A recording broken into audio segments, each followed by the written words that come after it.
What we're looking at here is a disassembled electrical fish line. This one is streamline. This unit's at least 30 plus years old. And what happened is it just jammed up one day and stopped working. So there's a magnet holding all the screws and bolts that came off of it. So there are 4 screws and 4 nuts that hold this together, right? And inside is this handle with a guide. And it looks like there were no broken pieces that came off of it when I unscrewed it. Caution. The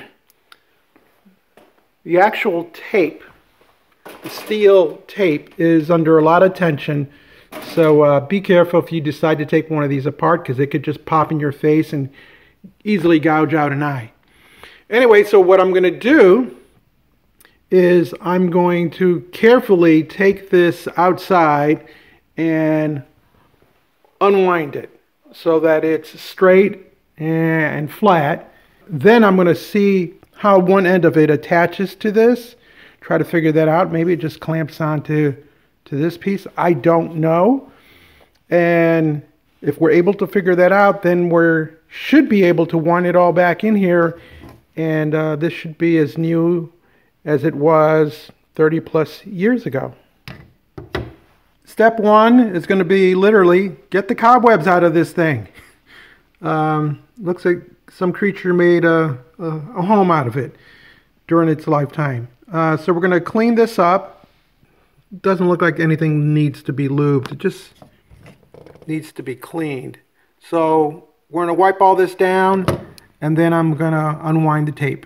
Going to put on a pair of these just to keep myself clean and in case there are any sharp edges. Also, it's about 30 plus degrees outside, so it'll keep my fingers warm. After using some bathroom cleaner, I guess I could have used soap and water too, though there was some grease and this substance seems to have cut through it. I noticed that while cleaning it, the cleaner it got, the easier and smoother the cloth flowed over it. So I think it's probably essential to clean this so that once the tape is in there, it moves a lot easier. I did discover one thing during cleaning, and that is that there appears to be a broken piece right there. You see that ragged edge in the center? Now, I don't think it was a catch for the fish tape. I kind of think that, because it goes on here, that it may have been a divider so that it channeled the tape correctly. And maybe because it's broken, that's why it bound up. I don't know. So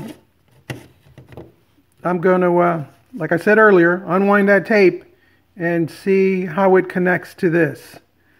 So now that we have our clean parts, it's time to go outside and play with the tape. One end of the cable looks like it loops around something that it grabs onto inside the case. I think that's going to be a problem because I don't see anything like that inside the case.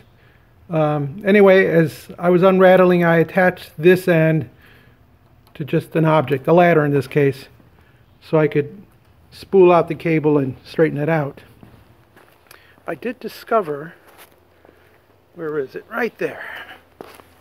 There was like the original tape, because this was taped together originally. I remember that when I bought it.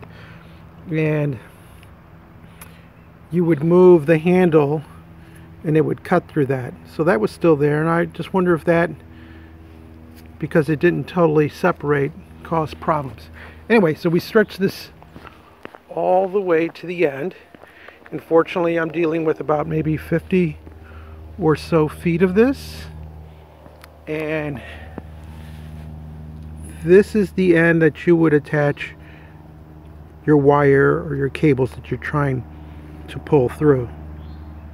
So I think I'm going to get a cloth, spray some lubricant on it, maybe WD-40, and just do the whole cable. It'll do two things for this tape. It'll clean it a little and give it some lubrication. The steel cable has been lubed and cleaned. Now I just got to figure how this attaches.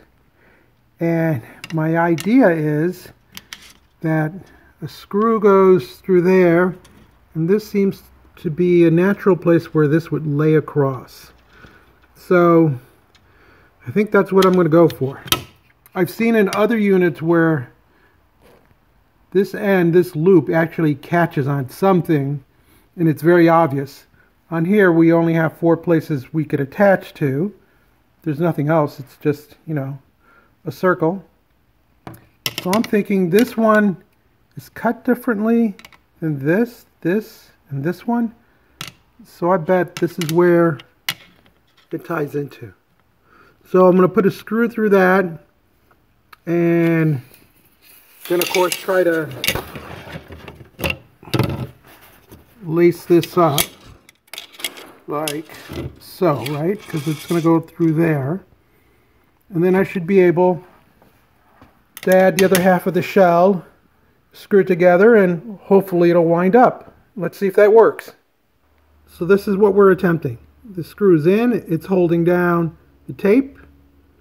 The tape comes up, feeds through the handle, which is attached to the double groove that we see here.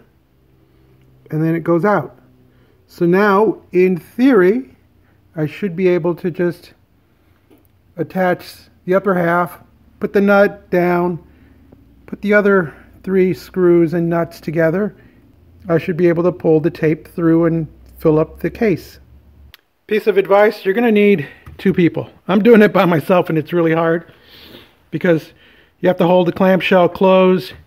You're trying to get a screw in, you're trying to catch it on the other side, and you're trying to prevent this from popping it open again, because there is, even though there's only this much cable going through it, there's still a lot of tension because it doesn't want to make the turn. It wants to pop this open. So what I did was I secured this one first because it would be under less tension since it was further away, and it would at least keep half the shell together while I struggled to do this one. And now I just have to get the other 2 in.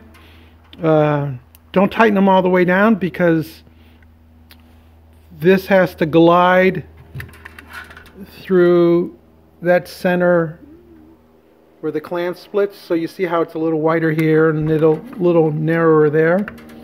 So you can't tighten it all the way down, otherwise that won't slide. I've gotten all 4 screws attached, and I only drove them in enough just to get to the end of the nut.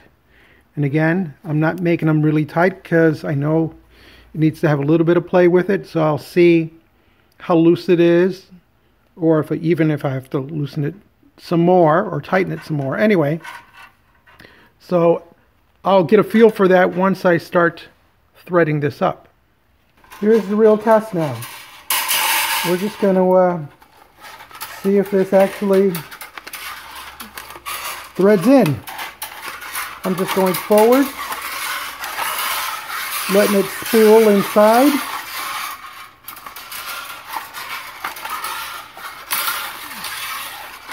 It seems pretty easy at this point.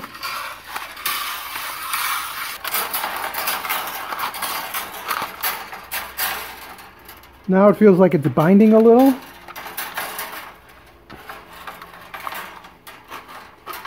So I'm going to back off.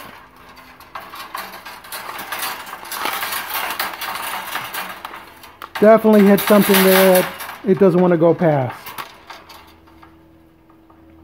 And I can see looking through the hole in here that the tape's all up on top. So the question is, do I force it, or do I back up a little bit and try it again? Now going backwards, it's also binding. You know, this may be on for nothing. I may have to just junk this and buy a new one.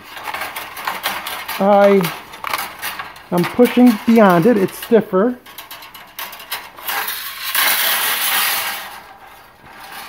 definitely a no-go at this point.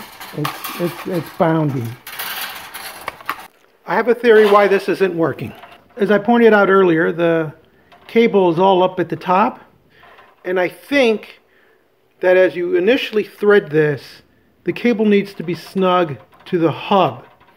And because it's all up here, I can't get any more line in because it's just binding up against it. So I've decided to take one end of the tape and just screw it to some 2x4 so that as I spool this out and try to rethread it again, it'll be winding up against the inside of the hub. And I think that might solve my problem. I'm at the end here, and as you see, I just put a washer and a screw to hold that end down. So as I was winding the tape in, I had back pressure on it, and I think you can see in that opening that all the tape is against the inside hub, whereas originally when I first started winding this and not using any back tension, it was all on the outer side of the hub. So that seems to be the solution. When you pull your tape back in, have some back pressure on it so that it winds up against the inside hub so it doesn't bind. So less than an hour later, I have a working fish tape. Once again, that's 30 plus years old. If you go to take one of these apart, there's a lot of tension here. So wear gloves, eye protection. You may want to wrap this with some rope or tape so that when it wants to pop out, it doesn't explode in your face. You want to slowly release this. Now this tape has been out for probably over a year, but I remember being very careful and just slowly removing one screw at a time, and I had some stuff wrapped around it so it would not pop out at me. Having said that, just be really, really careful. Anyway, once you have the tape out, clean the components, inside shell, outside shell, the tape itself, this mechanism. Try to figure out how it's attached. Different manufacturers seem to use different methods. In this streamline, they attach to one of these nuts, and you have to kind of figure out which one that would be. And then you have to try to reassembling it, and that's a two-person job. I did it, but it was difficult. It would have been much easier with the second person. Once you start threading back in, keep back tension on this. So your best bet is to tie this to something so that you can pull on this, or if you have another person, they can hold on to it and you can wind it in so that you're winding on the inside of the hub, not the outside, because it'll start binding as it fills up. On the inside, it won't do that. And as always, when you're done fishing your material and you go back to wind this in, again, give it some back pressure so that you're winding on the inside hub. Can't say that enough. Be a little cautious that because it's under tension, this will want to snap back a little bit. So I actually tighten these a little bit more. Other than that, it's a great way of resurrecting a fish tape that I thought was a goner. If you enjoyed this, give us a thumbs up, leave us a comment, please subscribe, and thank you for watching.